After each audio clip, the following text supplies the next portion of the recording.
95,2 dari Pro 2 Lok Sumawe, teman terbaik kamu. Masih bareng sama Bondan di sore hari ini ya teman-teman Pro 2, tepatnya pukul 16 lewat 7 menit waktu Indonesia Barat di tanggal 24 Desember 2025.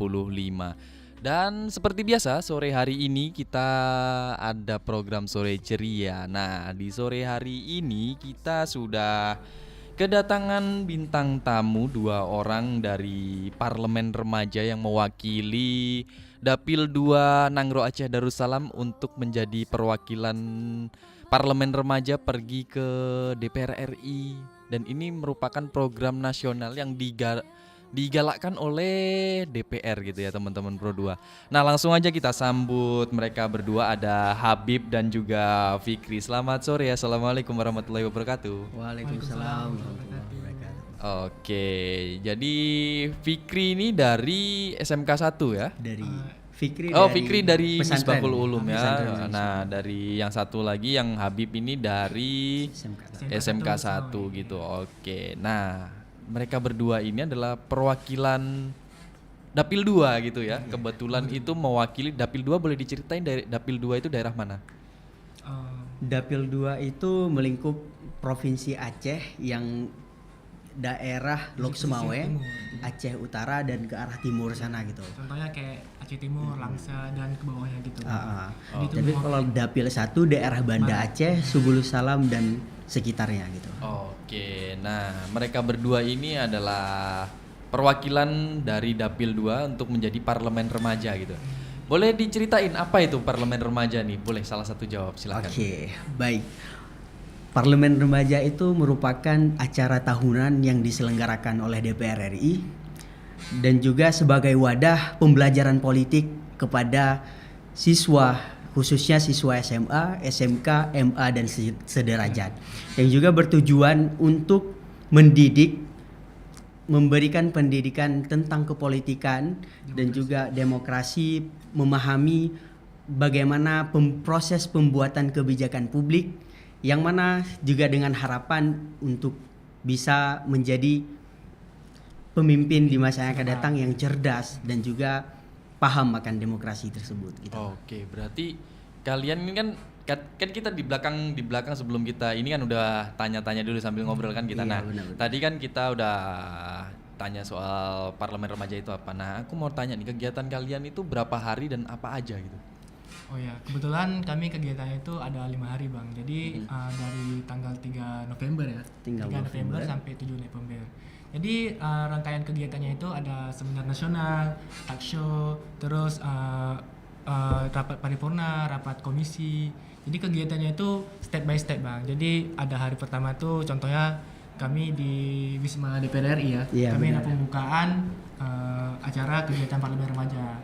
Dan di hari pertama itu seharusnya kami kayak tahun lalu itu ada kayak buat baju adat gitu Bang. Kayak perwakilan dari daerah provinsi masing-masing itu memakai baju adat, kayak buat show gitu. Seharusnya ada performance, culture performance. Tapi tahun ini diganti ya, diganti sama yang namanya Market Day. Jadi Market Day ini sama sih temanya kalau tahun lalu itu tentang adat, tapi ini tentang makanan tradisional. adat. Jadi Kita kita mempresentasikan makanan- makanan adat adat masing-masing gitu. Oke, kalian bawa apa berarti kemarin? Pisang saleh Pisang dari saleh ya, Aceh. kalau dari Oke. Aceh. Dan kebetulan dari Aceh kan Terpilih ya. terpilih juga ya. Salah Jadi, satu makanan terbaik gitu. Jadi sebelum kita mulai Market Day itu, jadi kita kayak ada pembagian pasar Bang, misalnya pasar malam, pasar induk. Kebetulan kita di Pasar Jaya, gitu lah, misalnya Pasar Jaya kalian? perwakilan pasar lah, jadi gitu Bang. Jadi di perwakilan pasar itu ada 3 makanan daerah terpilih, jadi gitu kan Bang.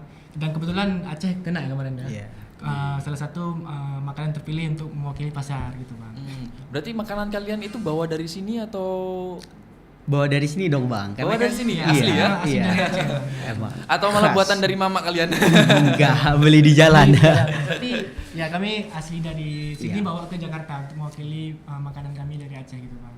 Oke, nah Terus di Day One itu pembukaannya langsung sama Denny Cagur Ketua sebagai komisi. Pak Denny Cagur sebagai Komisi 10. anggota Komisi 10 DPR RI. Terus Itu ada pembukaan. yang nggak kalah menarik juga ada Pak Indra ya, selaku sekjen juga menghadiri pembukaan. Terus ada Ibu Supri Hartini juga selaku sekjen juga menghadiri pembukaan. Jadi banyak orang penting di situ yang kami anggap orang-orang yang keren yang bisa menghadiri pembukaan kami di Parlemen Remaja 2025 kemarin. Oke, nah pas itu kan baru day one nih ya kan? Day 2-nya ngapain nih day 2-nya kan? Kebetulan jadi special experience juga ya buat kita. Itu day 2-nya itu kami diberikan kesempatan untuk mengikuti rapat paripurna langsung yang dipimpin oleh Ibu Puan Maharani. Itu merupakan generasi parlemen remaja pertama yang bisa ikut rapat paripurna langsung gitu. Yang dihadiri dengan seluruh anggota DPR RI. Kami bisa melihat bagaimana situasi dan kinerja yang sebenarnya pengesahan undang-undang di hari itu oleh Ibu Puan gitu. Oke, stop dulu di hari kedua nih. Aku mau nanya nih. Kalian kan lihat langsung proses rapat paripurna itu. Gimana menurut kalian? Ribet kah atau gimana? Ada apa gitu yang menarik di situ? Kan kalian belajar kepemimpinan kan, tentunya dari pandangan kalian sebagai tamu langsung itu kan pasti ada gitu kan. Apa kalian yang seru di rapat paripurna itu? Jadi kebetulan yang menurut aku ya Bang, yang serunya di rapat paripurna itu kita bisa tahu langsung nih. Jadi kayak argumen orang-orang itu dikumpulin dalam satu rancangan undang-undang yang untuk disahin. Jadi walaupun kita di sini sebagai cuma penonton, tapi kita juga bisa merasakan apa aspirasi rakyat untuk mewakili kami di DPR gitu Bang. Oke. Nah kebetulan di rapat paripurna yang kami hadiri itu seluruh rancangan itu sudah disetujui sebelumnya di rapat kerja. Jadi tinggal pengesahan saja di hari itu. Jadi kami cuma dengar. Gitu. Tapi nggak kalah menarik juga, kami dikasih mensimulasikan langsung bagaimana proses bisa lihat rapat gitu, proses rapat yang ada di DPR RI. Kami diberikan kesempatan untuk simulasi menjadi anggota DPR RI di saat itu. Kami bisa melihat bagaimana proses perencanaan undang-undang gitu. Langsung lihat begitu Pak. Nah, kan kita berhenti di day 2 kan. Day 3 dan seterusnya kan kalian pastinya dikasih seminar dan juga simulasi gitu. Nah, yang berkesan pasti kan simulasinya nih kan.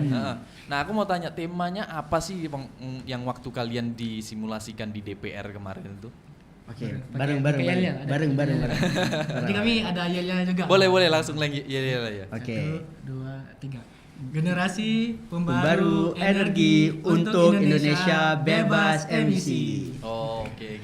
Generasi pembaru energi untuk Jadi tema Indonesia. ini tentang energi Bang. Jadi energi baru dan energi terbarukan gitu. Oke, berarti sekilas gitu. kalian dikasih simulasi studi kasus gitu ya? Iya, DIM namanya. DIM itu apa? Daftar inventarisasi masalah. Nah, apa aja itu daftar inventarisasi? Yang menjadi pembahasan kami di tema yang diangkat kali ini yaitu ada 3. Yang pertama energi baru dan energi terbarukan. Yang kedua energi baru, yaitu ada nuklir. Yang ketiga ada TKDN. Jadi TKDN itu tingkat kompetensi dalam negeri gitu. Komponen dalam negeri. Komponen dalam negeri gitu. Penggunaan bahan-bahan yang dibutuhkan untuk merancangan tersebut, apakah yang ada di dalam negeri atau diekspor dari luar negeri gitu. Nah, boleh diceritain simulasinya itu seperti apa sih pas membahas tentang energi ini? Boleh diceritain gimana prosesnya, berjalannya? Awalnya dari mana munculnya masalah, kan pasti ada kayak gitu juga kan? Atau mungkin karena kalian belajar kan dari awal kayak fosil itu kan udah mau habis nih, gimana kan dibahas itu menjadi inti masalahnya di situ kan. Fosil mau habis, terus kita harus mencari sumber alternatif yang dijadikan sumber energi gitu kan. Boleh diceritain gitu? Di dalam simulasi kami udah diberikan pembahasan tersebut yang pastinya seperti yang kakak katakan tadi, dari permasalahan yang ada dalam masyarakat nih. Selanjutnya dimasukkan pembahasan di DPR untuk masa depan gitu. Gimana nih solusi yang ada untuk masa depan Indonesia gitu, pembarukan.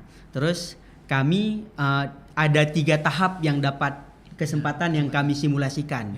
Yang pertama itu kunjungan kerja, yang kedua rapat komisi, rapat kerja, yang ketiga baru pengesahan undang-undang itu di rapat paripurna. Itu. Jadi untuk yang kami dapat itu Yang pertama itu kunjungan kerja. Yang mana kunjungan kerja itu kunjungan masyarakat dan juga publik, apa itu namanya, peran-peran tokoh-tokoh yang berkaitan relate dengan kondisi tersebut, membahas tentang bagaimana solusi yang dapat kita musyawarahkan gitu. Sehingga hasil dari rapat kunjungan kerja tersebut ke Kementerian ESDM yang berkaitan dengan tema kami. Tahun ini ada dua, Ada dua. kerja. Ada Itu dua. ada Kementerian SDM sama PLTN Palsero gitu ya. Kebetulan Habib sendiri kena di tentang SDM ya. Iya. SDM, dan dia di Dan aku di Palsero ya. aku di ESDM. SDM juga. Oh ya. Kamu di PLN bukan? Enggak, aku SDM. Kamu PLN enggak? Ya gitulah. Jadi intinya dari kunjungan kerja itu kami mendengar seminar-seminar nasional. Jadi kayak misal di SDM nih, masalah-masalah tentang energi baru dan energi terbarukan gitu Bang. Jadi dari kunjungan kerja itu apa yang kami dapat dari pemateri dan juga pertanyaan-pertanyaan dari teman-teman yang membantu membuka wawasan, terus kami bawa ke selanjutnya ke hasil dari rapat kunjungan kerja tersebut dibawa ke rapat komisi. atau rapat kerja. Oke, rapat kerja. Banyak orang yang nggak tahu nih tentang DPR. Ya. Seharusnya yang perlu diketahui bahwasanya DPR itu dan pemerintah merupakan suatu lembaga yang berbeda, Ya, tetapi memiliki satu tujuan. Iya, iya. Itu yang seharusnya banyak orang yang masyarakat yang masih belum tahu gitu. Nah, itu yang kami dapat gitu kan. Jadi pemerintah ini eksekutif, perannya itu eksekutif sebagai pembuat pembentuk kebijakan untuk masa depan Indonesia. Terus selanjutnya DPR ini legislatif sebagai pengawas lah kita bilang. Pengawas. Legislator lah ya. Legislator. Jadi yang Pengawas. undang-undangnya DPR yang menjalankannya itu pemerintah. Setiap kebijakan baru yang ada di pemerintah tersebut diawasi langsung dan juga apabila bertentangan dengan rakyat dapat mengaruhkan kesejahteraan rakyat, itu akan diaspirasikan, disuarakan oleh DPR sehingga yang tujuannya itu untuk kesejahteraan Indonesia. Tujuannya tetap sama gitu, untuk mensejahterakan rakyat Indonesia gitu. Dan juga tidak bertentangan dengan rakyat Indonesia gitu. Jadi ada dua usulan yang menjadi DIM itu. Yang pertama usulan pemerintah dan juga usulan dari DPR. Nah, itu yang menjadi pembahasan. Di mana usulan pemerintah itu hasil dari kunjungan kerja itu dibahas di Komisi 12 yang berkaitan dengan tema kami gitu. Itu di DIM pertama, DIM kedua dan DIM ketiga itu ada usulan pemerintah dan usulan DPR. Setiap DIM itu ada usulan pemerintah dan usulan DPR gitu. Itu yang menjadi pembahasannya, teman-teman. Oke. Nah, pas udah dapet nih kan ada simulasinya di dalam itu, apakah ada simulasi dari partai-partai atau dari menjadi pimpinan rapatnya siapa sih, ketua DPR-nya siapa sih, ada nggak sih yang kayak gitu? Ada Bang. Ada. Dia setiap rapat itu misalnya kayak rapat kerja tuh dipimpin oleh ketua komisi. Iya. Jadi Ditentukan sebelum kami berangkat sebelum kami ke sana. berangkat. Kami dibagikan fraksi-fraksi sebagai partai gitu. ada pimpinan, ada fraksi juga. Jadi di fraksi itu pun juga ada ketuanya juga gitu.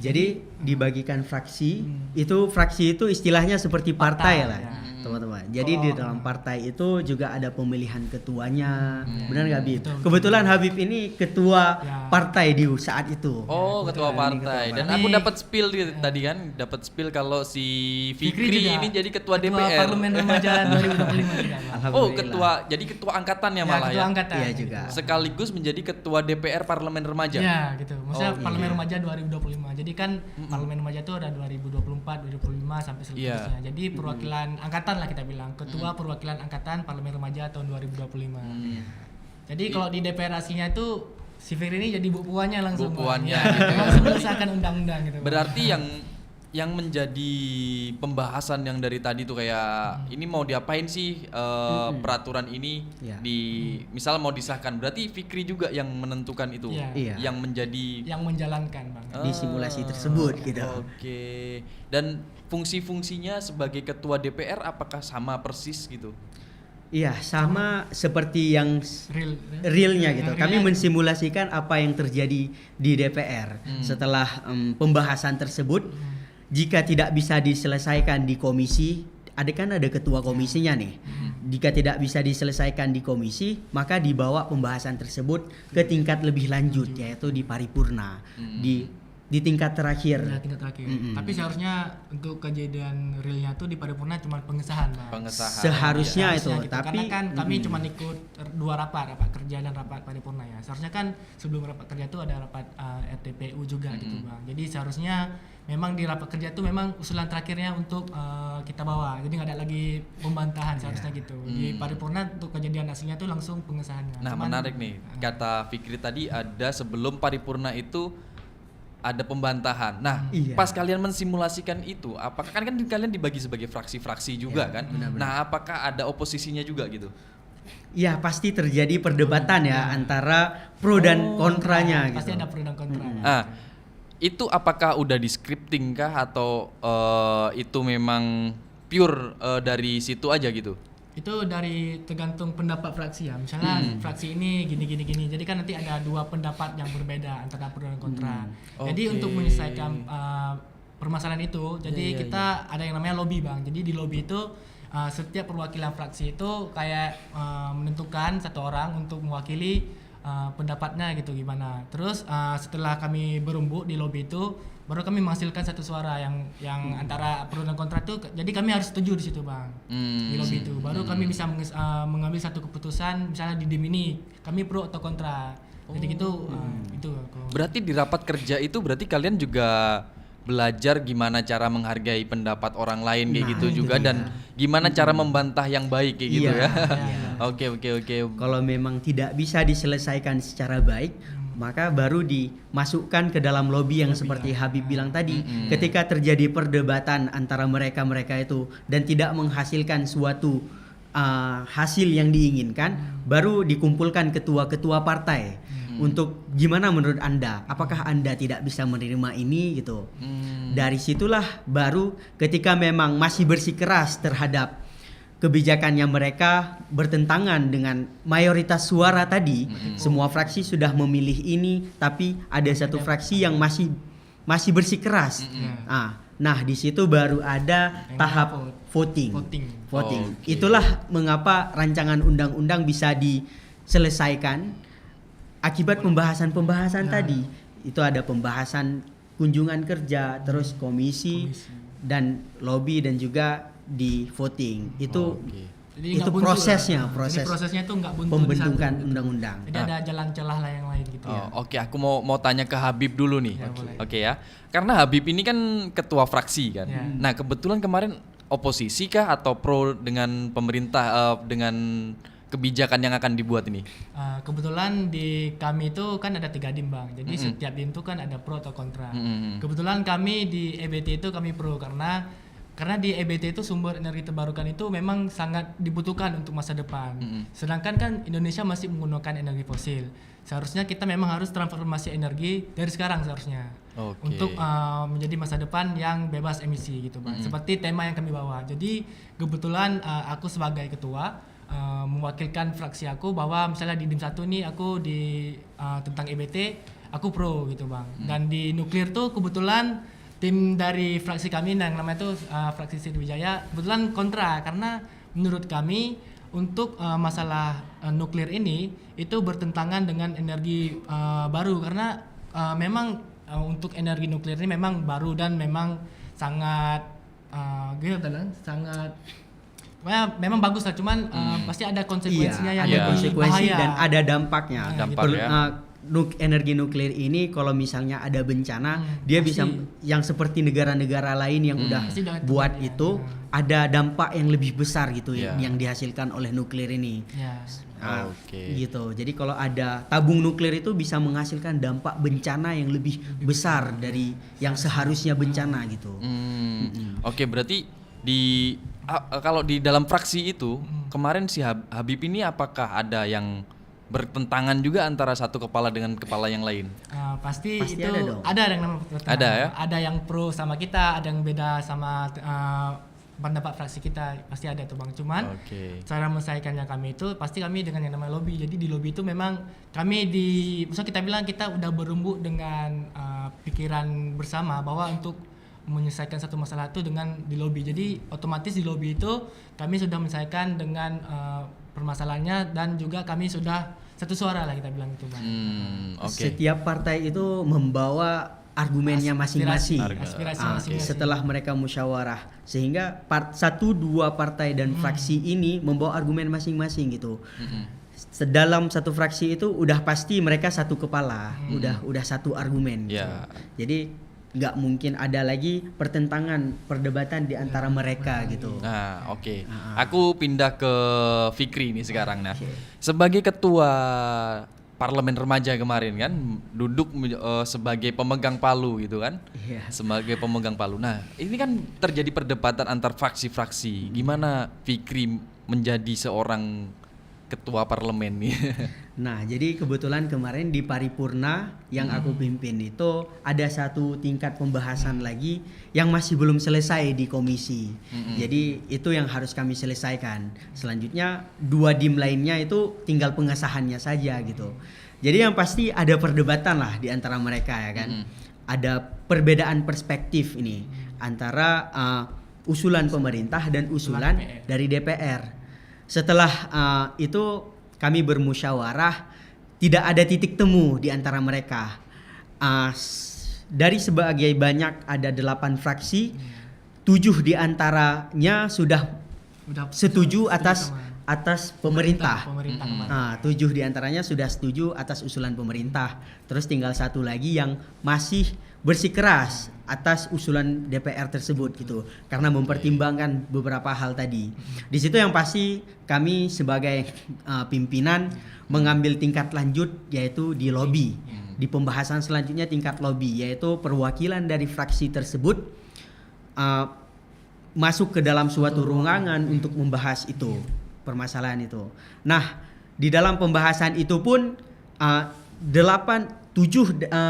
yang pro terhadap pemerintah itu masih belum bisa meyakinkan satu fraksi ini. Dia masih bersikeras atas hal itu. Jadi tingkat selanjutnya itu udah tidak ada jalan lain, karena memang kita harus menyelesaikan hal itu. Tingkat selanjutnya itu voting, berakhir dengan voting. Hasil dari voting tersebut memang dari suara seluruh anggota DPR RI. Nggak lagi pakai fraksi ya. Nggak pakai fraksi ya berarti. Iya, langsung seluruh. Misalnya ada 140 orang nih kan. Misalnya ada suaranya lebih pro ke 138. Berarti 2 orang yang nggak pro, otomatis suara yang terbanyak gitu. Iya, gitu. Itulah hasil yang pengesahan undang-undang yang kita hasilkan gitu. Oke. Nah, aku mau tarik mundur sedikit nih. Aku mau tanya soal, kan ini kompleks ya, simulasinya bener-bener dari awal sampai akhir gitu kan. Aku mau tanya, kan ini segi kalian ketua fraksi dan juga ketua parlemen gitu. Belajar kepemimpinannya apakah dari kalian itu dari seminar itu atau gimana? Atau mereka dari pandangan mata kalian? Karena kalau di hari kedua kalian udah lihat rapat paripurna berjalannya kayak seperti apa gitu kan. Nah, belajarnya kalian dari mana nih? Ya, yang pastinya kami memiliki pandangan sendiri terhadap kepemimpinan dan juga kinerja yang sebenarnya ada di DPR RI gitu.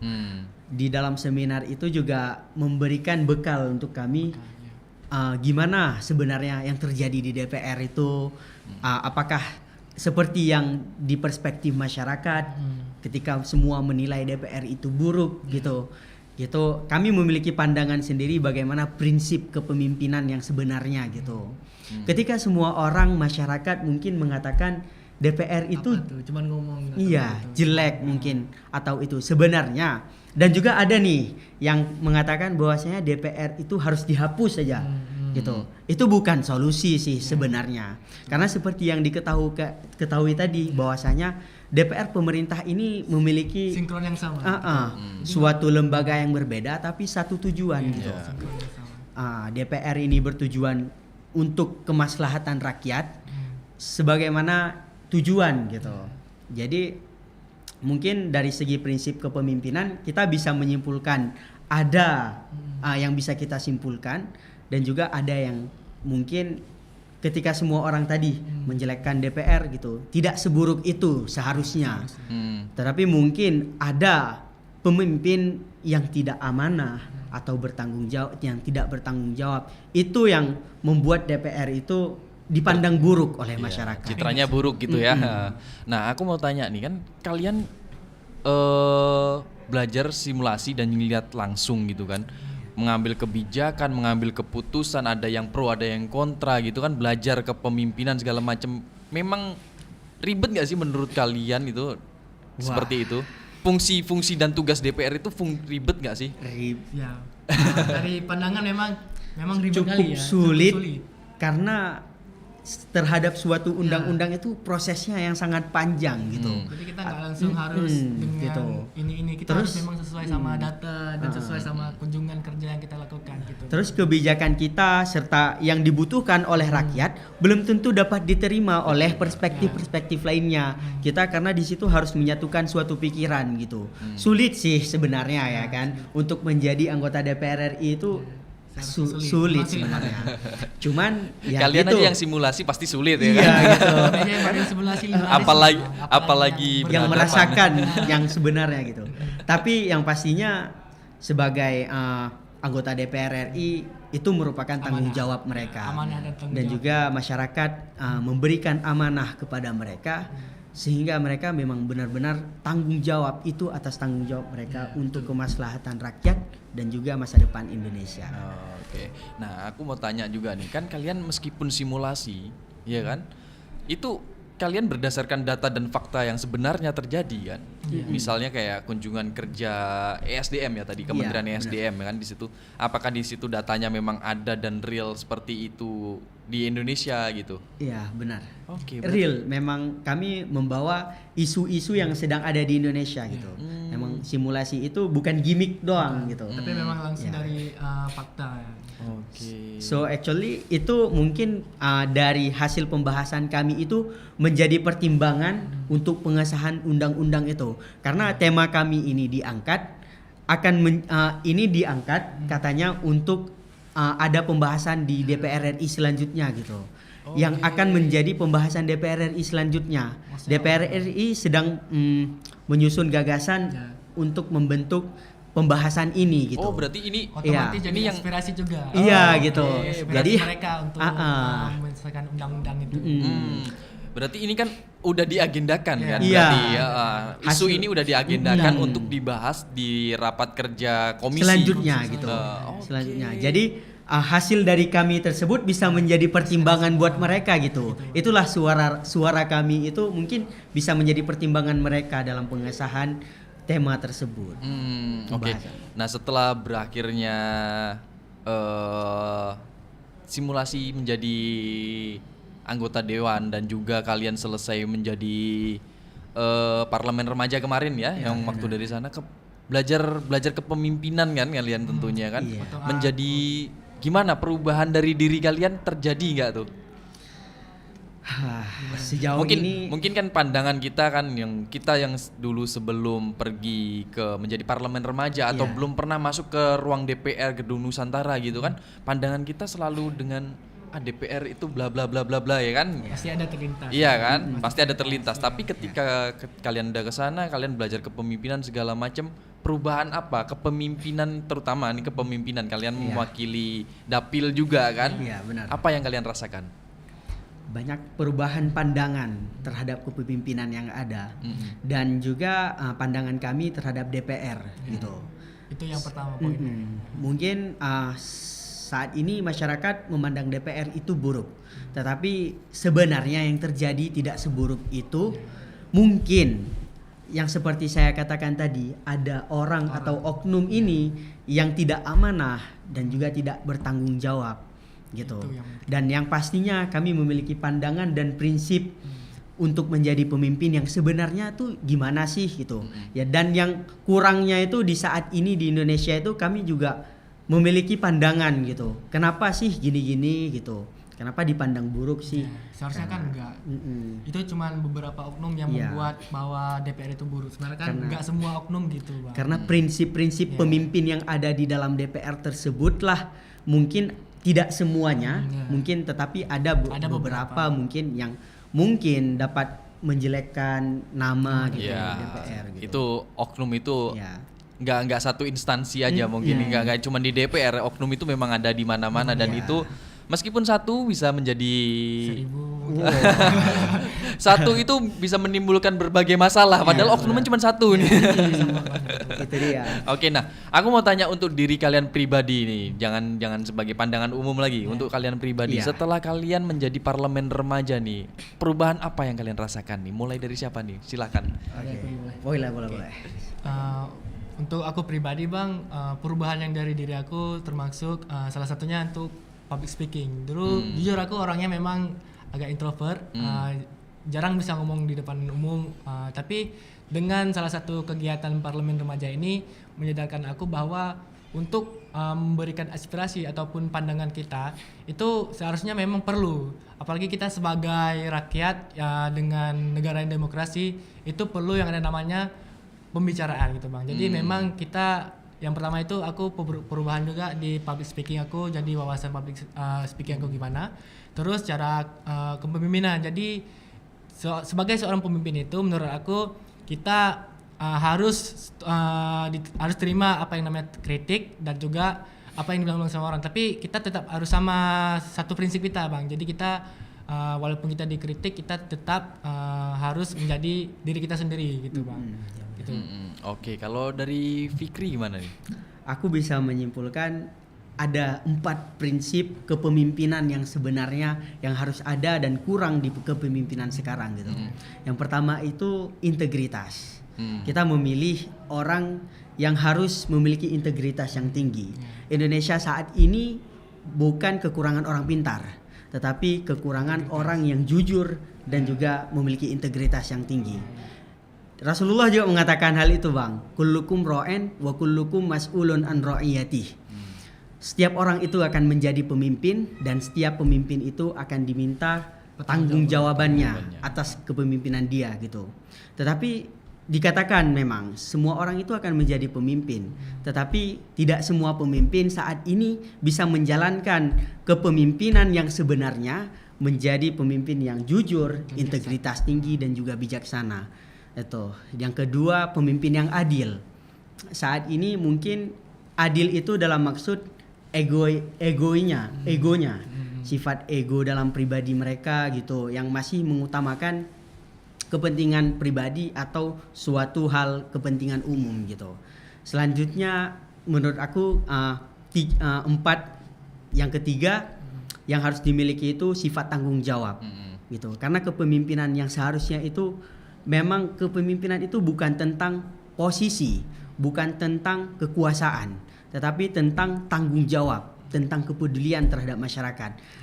Maka kalau misalnya orang tanya ke aku mau nggak jadi DPR gitu, setelah melihat gimana kinerja DPR gitu kan, aku nggak akan menjawab mau gimana gitu, karena menjadi DPR itu memang benar-benar tanggung jawab gitu. Besar tanggung jawabnya ya.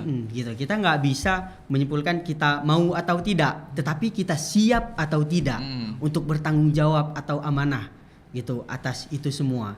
Itu yang aku simpulkan. Karena saat ini mungkin banyak orang yang duduk atas kekuasaan tersebut berharap atas tunjangannya. Berharap atas masukan itu. Kalau aku ditanya akan menjadi DPR, sepertinya aku akan menyiapkan finansial aku dulu. Harus finansial dulu ya. Kalau aku udah mampu memiliki finansial yang cukup gitu, sehingga aku bekerja all in gitu. Memang benar-benar menjadi pemimpin yang mengabdi untuk masyarakat gitu. Jadi kita tidak berharap imbalannya, tetapi niat kita menjadi DPR itu benar-benar untuk membantu masyarakat. Itu yang seharusnya harus ada dalam kepemimpinan sekarang gitu. Tidak mengharap imbalan dari tunjangan DPR tersebut. Selanjutnya yang keempat itu kita butuh pemimpin yang smart. Smart itu seperti yang dikatakan, the right leadership is not when you can follow the program, but the right leadership when you can develop the program. Kepemimpinan yang seharusnya itu bukan ketika kamu bisa menjalankan program yang sudah ada, tetapi ketika kamu bisa mengembangkan. Saat ini kita bisa melihat yang ada di kalangan kita. Ketika pergantian pemimpin, tetapi tidak ada hal yang baru, cuman posisi saja ganti, orangnya saja, tapi tidak ada kebijakan baru gitu.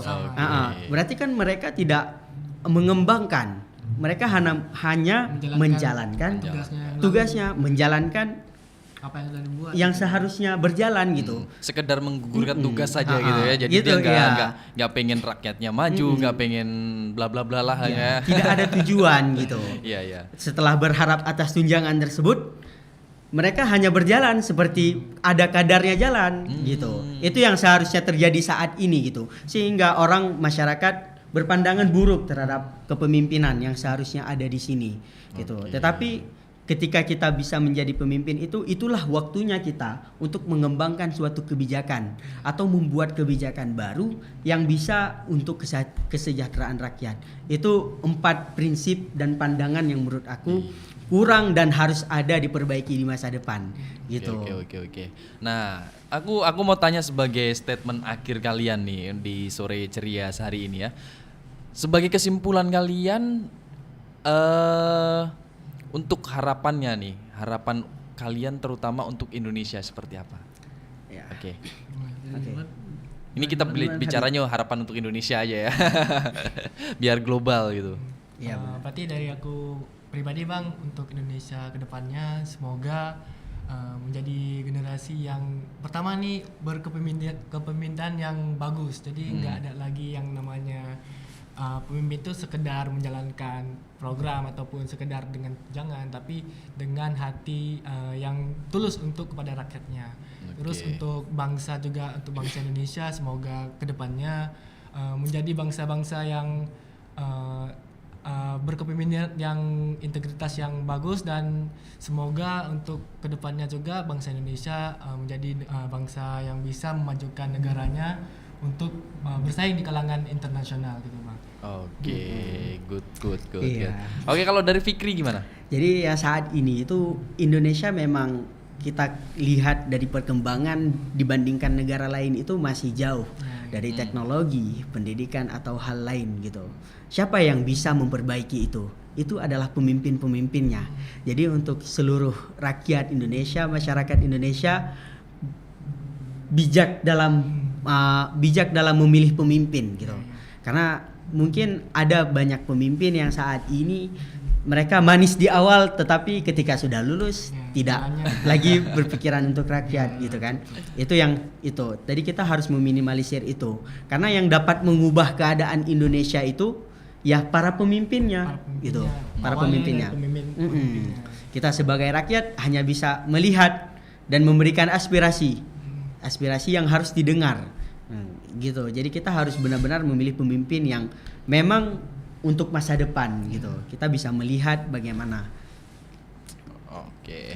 Nah, di sore ceria ini thank you banget atas kehadiran Fikri dan juga Habib. Semoga pengalaman yang di-share di sini menjadikan pengalaman untuk kita semua, untuk teman-teman Pro 2 tentunya, dan juga mudah-mudahan aku doain buat kalian berdua nih terutamanya kan, mudah-mudahan dari parlemen remaja ini kalian bisa menjadi seorang pemimpin yang memang yang dikatakan sama si Fikri tadi ya, adil, bertanggung jawab, smart, dan juga berintegritas gitu. Semoga semua bisa dijalankan dan masuk ke dalam intern diri kalian semua ya. Oke, thank you banget kehadiran kalian berdua, dan sukses terus untuk karirnya.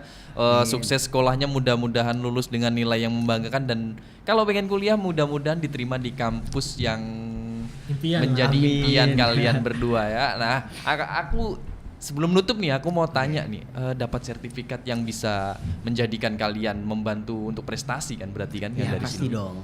Pasti. Itulah. Alhamdulillah kalau gitu. Thank you banget. Selanjutnya parlemen remaja itu bukan tentang itu doang, bukan tentang bisa duduk di kursi DPR, tapi bisa mendapatkan pengalaman yang berharga dan juga bisa mendapatkan relasi pelajar hebat yang ada di Indonesia. Itu yang nggak semua orang bisa pengalaman, experience, real experience gitu, berharga dan tidak bisa dibayarkan. Iya, memang yang nggak bisa dibayar itu adalah pengalaman. Iya. Bagaimana kalian berjalan seiring mengikuti umur usia yang terus bertambah, gimana kalian selalu menambahkan ilmu di dalam diri kalian, gimana nambah koneksi, gimana meningkatkan potensi diri kalian yang terus meningkat di setiap harinya gitu kan. Benar. Oke, thank you banget kehadiran dua remaja keren hari sore ini. Ada Fikri dan juga Habib, thank you banget buat kehadirannya. Terima kasih, semoga berkesan untuk kita semua. Dan teman-teman Pro 2, stay tune terus di 95,2 RRI Pro 2 Lok Sumawe, karena Bondan masih bakalan nemenin kalian sampai nanti malam pukul 19 waktu Indonesia Barat. Stay tune terus.